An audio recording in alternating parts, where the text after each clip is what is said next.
Hi teacher, I'm Monica Sikchai and I'm going to talk about project-based learning, the GAP3, that is the essay. I'm going to talk about a summary of this essay and about the lesson plan.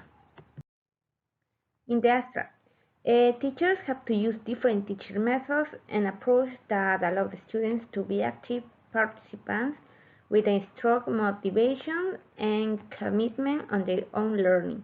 This with the help of the use of ICT and different approaches and techniques to implement active learning. An example of this is the project-based learning. There is an instructional approach where the students will work in groups to achieve their knowledge.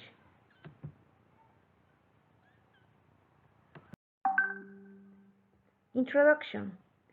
PBL or project-based learning is an instructional and dynamic approach to teach in which students explore the real-world problems and challenges simultaneous while they are working in small groups who have a common goal.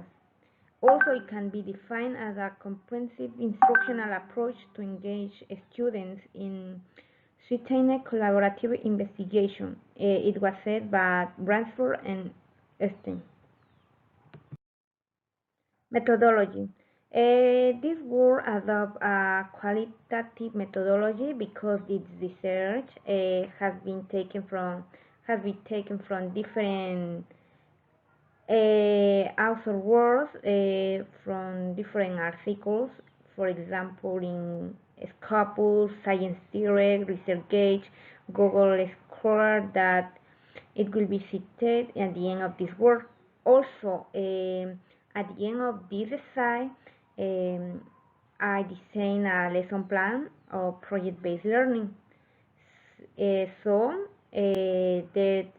project consists in the application of project-based learning into the classroom or a problem or activity that the students have to solve to achieve it.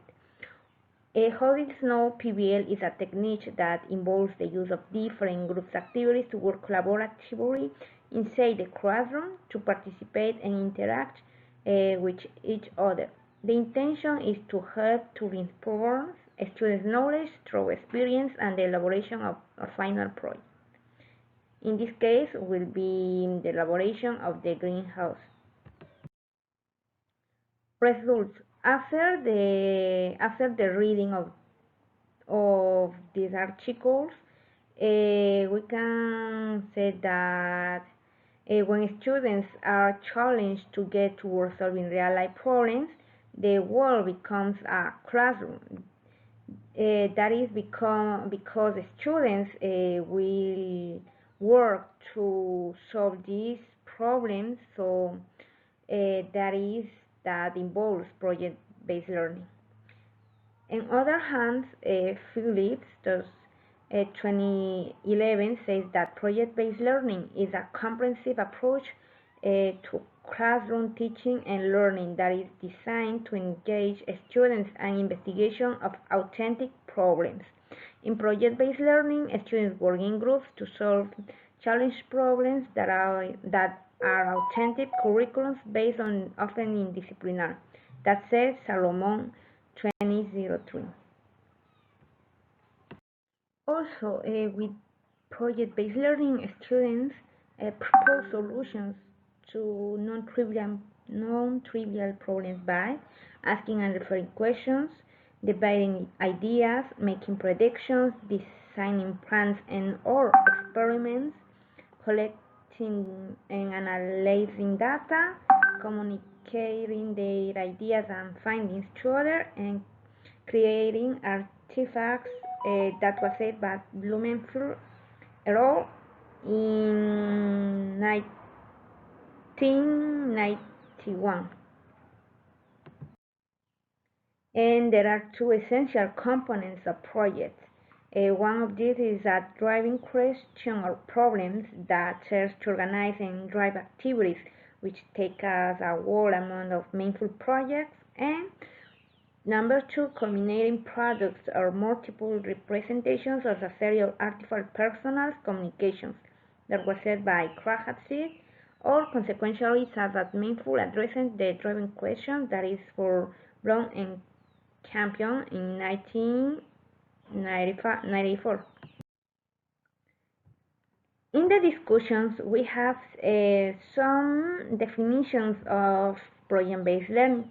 For example, Phillips 2011 said that project-based learning is a dynamic classroom approach in which the students actively explore real-world problems and challenge and acquire a deeper knowledge, whereas Solomon 2003 said that project-based learning is a comprehensive approach to classroom teaching and learning that is designed to engage students in investigation of authentic problems. We can use that definition, have the same principles.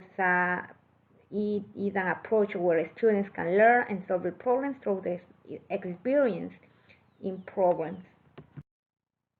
And conclusions. It is concluded that project-based learning is a good technique to apply within the classroom because according to the articles read, PBL shows how this has been a great help when teaching.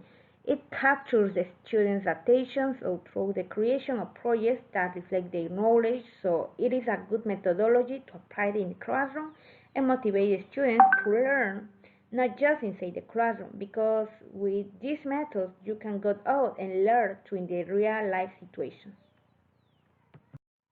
So we have the project overview or lesson plan based on project-based learning. The project title will be make a greenhouse and compost. The subjects integrated here is science and reading, in this case language. The unit area is health, and the health problems consume a lot of chemical foods and how it affects in the health of people. That is created by Monica Sircha. The project description: students will make a greenhouse and elaborate their own compost with organic waste from their home to fertilize their own vegetable crops. The project objective is when students complete this project will be able to work together as a group to make a greenhouse and compost material, notebooks to take notes, sets of different vegetables, place to sow, water, ash, and camera. Procedure. So this project will take about 3 months, and throughout the project, work project students will have to create a blog to document the work and experience to share it with others. Previous teacher will speak about how important is that people eat healthily, and she will explain about the project that they will have to do. There is make a greenhouse, create their own organic fertilizer or compost, and create a blog, each group telling their experience in narrating all the activities that they are developing. Um, Here students have to add pictures, and also students must start with their blog since the first week of the project. And for that, the teacher will divide the classroom in 5 groups of 5 to 6 students who must plant different vegetables. For example, the group number 1 will have to plant cucumbers and lettuce. Group 2, tomatoes and turnip. Group 3, peppers and parsley. Group 4, coriander and cabbage. And group 5 will have to plant white onion and radish. In the first week, the teacher will choose 2 days to work in this project. In the first days, students will receive an expert on the subject who will give them advice and explain them how to carry out the planting and compost. While the students must take notes, the day 2, each group must bring the materials to elaborate the compost with the teachers, and every Mondays or weekends for a month. They will go check your progress in the mix it up. Week 2, during this week and out of the class hours, if it needed, a teacher and students will elaborate the greenhouse with a cover and enclosure to protect the crops. The week 3, the teacher and students will to clean and prepare the place to make the greenhouse, and they will have to send seed beds, plant the seeds in seed beds considering the advice that given by the profession. In week 4, each group see to the state of the plant and if it is already large, transplant it in the greenhouse. And also know all the mornings before the start of class, students must put water on the plants. In the week 5, students will already get their organic fertilizer ready and now they can fertilize these plants. In the week 6 and onwards, students should take care of their plants, fertilize them more if necessary, clean and cut the weeds until their fruits or leaves are ready to be harvested. Additionally, in class, each group, together with the help of their teacher, will prepare a salad with their crops and will share in the class to celebrate their harvest while discussing their experience during the project. And finally, each group of students will share their vegetables with other groups. At the closing of this project, each group must present their blog. And there is the rubric, who is based on the elaboration of the compost in the seeds and take care of the plants, of the vegetable, and the blog. Also, the collaborative work will be evaluated in a total of 10 points. Thank you.